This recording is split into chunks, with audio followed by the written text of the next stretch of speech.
Senator Chris Murphy, thanks for joining me. How are you, man? So other than everything being awful, tell me how things are going in D.C. Listen, I guess I just wake up every day super anxious and nervous about the state of the country, but feeling very powerful, right? We are still living in a democracy. We are still able to change things. We can right the ship. We just got to work our asses off to make sure that we stop this guy in his tracks.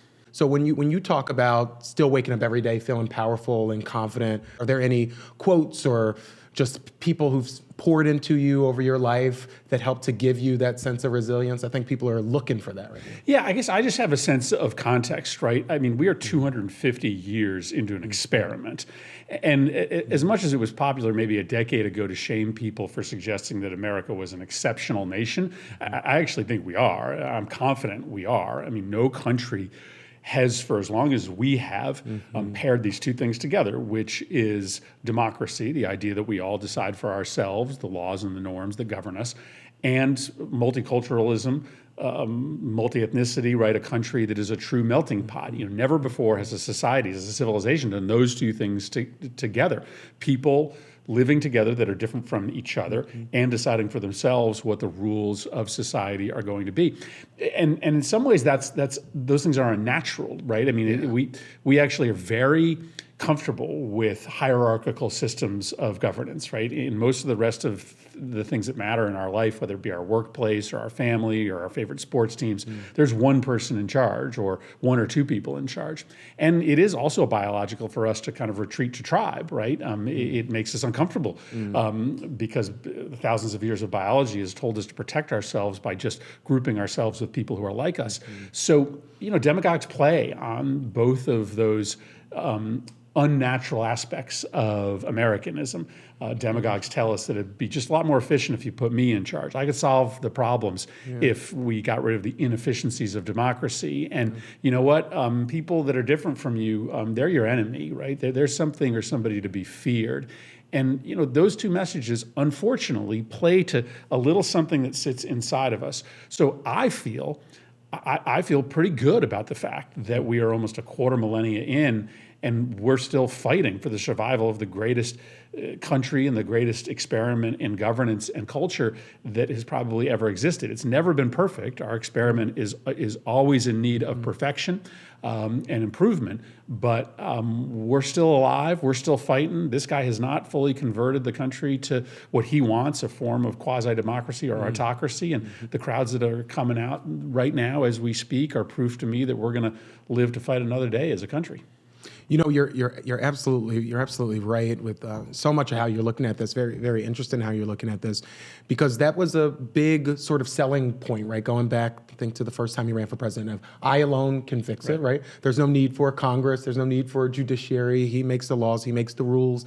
And he's come into this administration sort of pretending that he's making government more efficient. I've been making the point that there's nothing efficient about corruption. And what we've seen coming out of DOJ, to my estimation, has been nothing but rank corruption. But as somebody who's in the Senate battling every single day, has DOJ made government better? That's the difficult stumper question for you. Yeah, it's a hard one, right? Given the fact that if you're a senior citizen trying to get a problem with Social Security resolved, you can't call anybody. You can't go onto the website because they have completely broken the Social Security by design system. too, by the way. Yeah, there are planes falling out of the sky. There are measles outbreaks throughout the country. The government is falling apart, the parts of the government that actually matter to real people, right? Aviation safety, public health protection, Social Security benefit administration. So the game is pretty simple. They are just trying to destroy the parts of government that help regular people so that they can steal it and reward their billionaire Mar-a-Lago friends. This is just outright thievery. People are finally sort of seeing it for what it is, but it was never about efficiency. It was just about a massive transfer of wealth, destroying the parts of government that help normal people, taking that money, taking those resources, and delivering it to their billionaire friends. And you know what? As much as Republicans try it, the sort of trickle-down economics hasn't worked. Hasn't worked. I haven't seen for a like good 100 example years. Of it, right? It hasn't worked. But tell me a little bit about, for somebody who is watching, they're hearing about tariffs. first of all, what is a tariff, and why is the way that the president's choosing to do this having such a dramatic impact on the stock market, on people's 401ks, on the economy? Yeah, so a tariff is pretty simple. It's essentially just a tax that's levied on a good that's being imported to the United States. The tax is applied to the person or the company that's importing the good, but they just pass it along to the consumer. So a tariff is just a different way to administer a tax. And tariffs can be good economic policy if they're done as part of a comprehensive, thoughtful policy to penalize goods that are made outside of the United States and incentivize goods that are made inside the United States. I mean, we should make things in America, especially things that are really critical to our national security, like medicines or solar panels. Or being from Pennsylvania, I want to say steel. Steel, right? There's stuff that you have to make as a country that you don't want to be reliant on a country like China to make.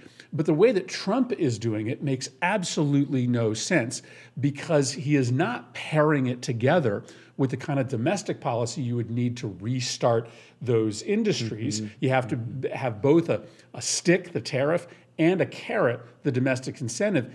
And he's doing it in a way that's so political and partisan that every business knows the tariffs are going to go away when the next president comes into office. So nobody is going to make any long-term investments in the United States economy so long as Trump doesn't make it clear what these tariffs are all about. So what they just become then is a tax, a massive tax, right? You're going to pay $3,000, $4,000 more for a car, as an example, and the stock market hates it.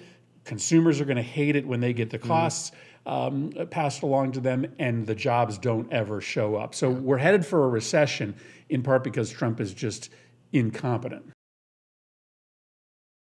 I think that the tariffs are just another tool to try to destroy our democracy. And I've been talking about this for the last week. You see what he's doing to the colleges, denying them money in order for them to essentially sign loyalty agreements with him. He's doing with the law firms, same deal, sort of cutting off their sources of revenue unless they agree to, act in ways that are good for Republicans. Well, I think he's doing the same thing with tariffs, because he's applying tariffs to basically every industry and every company, which will force all of those industries and companies to march up to the White House and ask for tariff relief. And what's going to happen? Just like to the universities and law firms, he's going to tell those companies, if you want tariff relief, well, then this is what you have to do for me, A, B, and C. That could be the company CEO talking his economic policy up publicly. It could be donations to his political arm. It could be that the companies discourage their employees from working for Democratic candidates. Whatever it is, this is sort of a scalable way for the president to do what he's been doing to law firms and universities, to make them march up to the White House and essentially sign a political loyalty deal with him in exchange for getting tariff relief.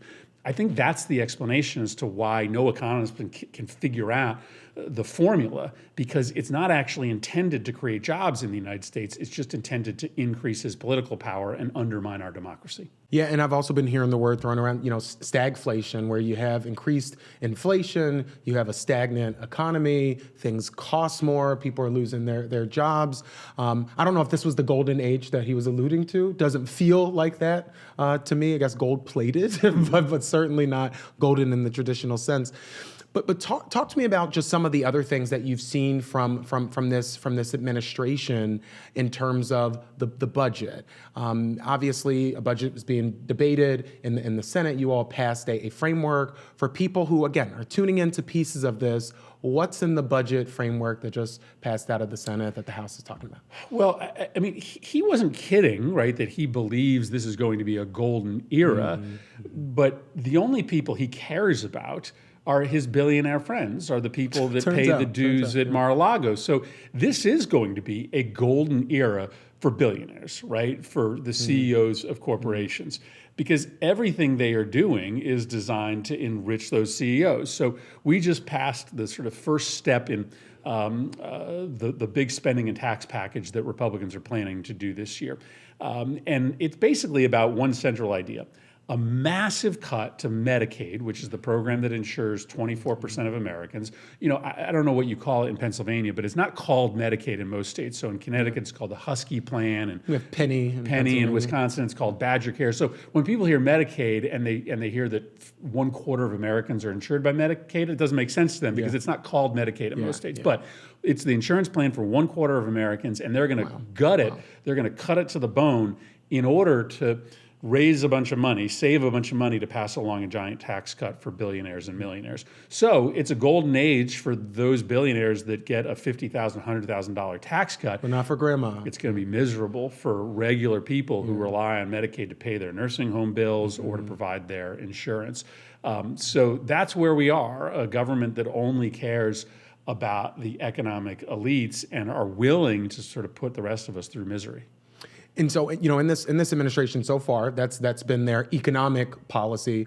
But the other thing that we've seen is them rolling back, frankly, a lot of good things that Democrats have fought for. One that I know that's close to your heart is around reducing gun violence in this country.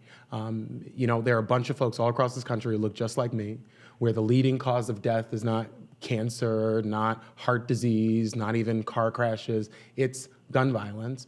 And in the last administration, you know, we saw, and I know you voted for it, the first and helped champion, right? The first serious gun bill passed out of Congress in decades. And one of the things that they did was create that Office of Gun Violence Prevention. Right. We saw the president roll it back on day one. So talk about some of the things in the gun violence space and anything else that sort of comes to mind that you've seen this administration roll back that's going to have a downstream impact on the American people. Well, first I want to thank you because you've done a lot of work in this space as well, and you've finally turned the corner in Pennsylvania and starting to pass some legislation that protects. Out of the House, we're waiting for the Senate to catch up. I know you got to get the Senate, but you're starting to move in the right direction. You have your own Office of Gun Violence Prevention now in Governor Shapiro's office. Yeah, listen, for 30 years the gun industry ran Washington. They got anything that they wanted, and finally, after 10 years of building a movement that process started after the awful shooting in my state in Sandy Hook, we got powerful enough so that in 2022 we were able to pass the first major anti-gun violence package, 5 major changes in gun laws, about $30 billion of spending on community anti-gun violence initiatives, mental health, substance abuse. And what we saw is as soon as we passed that law, gun violence rates started to plummet all across the country. They have gone down by about 20% on an annual basis. Mass shootings last year were, I think, somewhere in the neighborhood of 30% lower than the year before. There are literally thousands of young men and women who are alive today because we passed that bill. That's right. And so Trump will have a hard time getting that bill repealed because we actually have a bunch of Republicans that supported it. They voted for it. Yeah. But he's already started sort of chipping away at the progress we made. Today, just before we sat down, he announced that he's rolling back a small but important Biden-era policy where Biden said to gun dealers, if we catch you intentionally putting guns onto the black market, right, intentionally falsifying records to sell guns to gun traffickers, we're taking away your gun license. So what other people might know is like a crime, right? A crime. That's a crime, right? If you are literally, stripping the serial, numbers off of guns and handing guns into the black market, you shouldn't be a gun dealer. You should be out of business. That's right. And so Biden had a zero tolerance policy. Trump announced today, to much fanfare, that he was getting rid of the zero tolerance policy. And once again, if you are a gun dealer and you engage in illegal gun trafficking, you will be able to stay in business as a gun dealer. I am shocked that a guy with 34 felonies is okay with people criming. Is friendly with crime, and willing to send out a press release essentially trumpeting that he is going to institute a policy that makes it easier for gun dealers to be involved in illegal gun trafficking. But that's where we are today. If it's good for the gun industry, it's good for Donald Trump. So a couple more questions I want to ask you before we get you out of here. Talk to me about the state of our democracy. I've often said that democracy is a group project, and if anybody's ever been involved in a group project, that can be stressful. But in this moment, I do think we need everybody pulling their weight finding the ways in which they can get involved and plugged in. What are you saying to people who are showing up at town halls, who showed up at mass protests as maybe their first entry point? How do they take that energy they have, that frustration maybe they have, and continue to channel it into this experiment in self-governance? Yeah, I mean, there's nothing, there's no anxiety or anger that you feel that can't be cured in part by political action, by getting out and joining your friends, your family, your neighbors in an effort to save our democracy and fight this corruption. It feels good to be part of a team, as much as sometimes group work can, bring a little anxiety. Linking arms, holding hands can make you feel a little bit more secure. I just remember in the early days of Trump's first presidency, you remember that their number one agenda item when they first got in power in 2017 was to repeal Obamacare, right? The number one thing? Number one thing. They ran on that for election after election. And, political pundits said, listen, this is a done deal. They promised they were going to do it. They run the House, the Senate. They've got the presidency. They're going to repeal Obamacare. Well, guess what we did? We rose up as a nation. We made their life miserable. We threw sand in the gears here in Washington. We had hundreds of thousands of people protesting, writing and calling all across the country. And because they had very small margins back then in the House and the Senate, we only had to convince 3 or 4 Republicans to say no. We did that, and we saved Obamacare. We saved healthcare for 20 million Americans. Their margins are even smaller this time around. In the House, you only have to convince like 2 or 3 Republican House members to vote no on these Medicaid cuts, and we can save the lives of thousands of Americans who rely on Medicaid for their health care. So the power is in the people, and we know that because we've seen it. We saw it last time Trump was in power. Their top priority didn't get done because we went out on the streets. We just made it uncomfortable enough for a couple of Republicans to do the right thing, and we can do the same thing again. I'm so happy you sort of use that example, because it can feel like, what does it matter if I go to one of these town halls that Democrats are hosting all across the country in districts where Republicans refuse to show up? What does it matter if I call, somebody like Brian Fitzpatrick from Pennsylvania, who's in a very swingy congressional seat, who pretends to be a moderate when he comes home, but I know he comes to D.C., Senator, he shows his ass when he gets here in D.C. And votes with the Republicans. But what else can people do if they're thinking about getting involved for the first time? How do you encourage people who are right on the cusp, right? Maybe they're not that first group we were talking about who showed up to that first protest, but there's somebody who's thinking about it, and they're still a little nervous about showing up to that first political event. What do you say to somebody who's very much like new into this politics thing, because they're being forced to pay attention to it now because of the world? Yeah, absolutely. I mean, part of the reason that these protest numbers are growing is because for the people who show up for the first time, they immediately feel like they're making a difference, and they walk away feeling empowered by being with other people who think the same thing that they do. The good news is that you don't have to do this independently and on your own. There are a lot of good mobilization groups out there on the national level. You got groups like Move On and Indivisible. Every state has their own groups. You could join your local Democratic Party, use your local Democratic Party, right? So there's all sorts of local ways that you can get involved. And if you call up your local Democratic Party chair or the outreach director for your local party, you'll find that they are going to welcome you with open arms. I mean, it's not as exclusive as people think it is, organized politics. In fact, we only win by growing our coalition. So when you show up to that first event, when you sign up for that first national organizing, that membership in that national organizing group, or you call up your local Democratic Party, I think you're going to find pretty immediate friends, pretty immediate colleagues in arms. It's an empowering feeling and experience.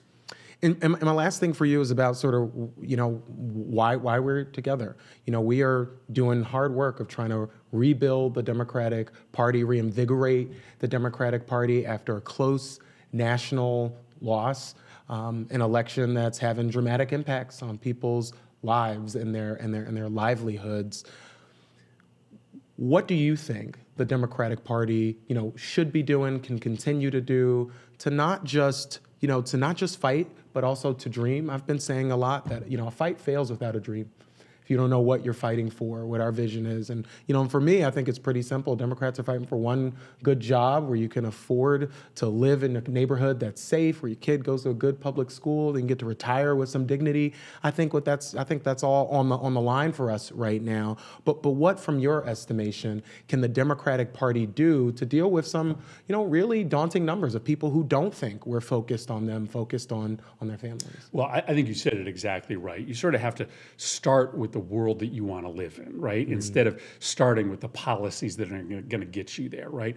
I mean, the world I want to live in is one in which one job is enough for a family of four to be able to live a good, dignified life, right? I want to live in a world where if you start up a small business in your neighborhood, that it doesn't get squashed out of existence within months by one of these big mega monopoly companies, right? Yeah. That a bookstore could survive without being run out of business. Who might now be a cabinet member, the owner. Right. So, I want to live in a world in which, we see our neighbors as friends and neighbors, not as enemies and threats. I want to live in a world where technology works for us instead of us working for technology, right?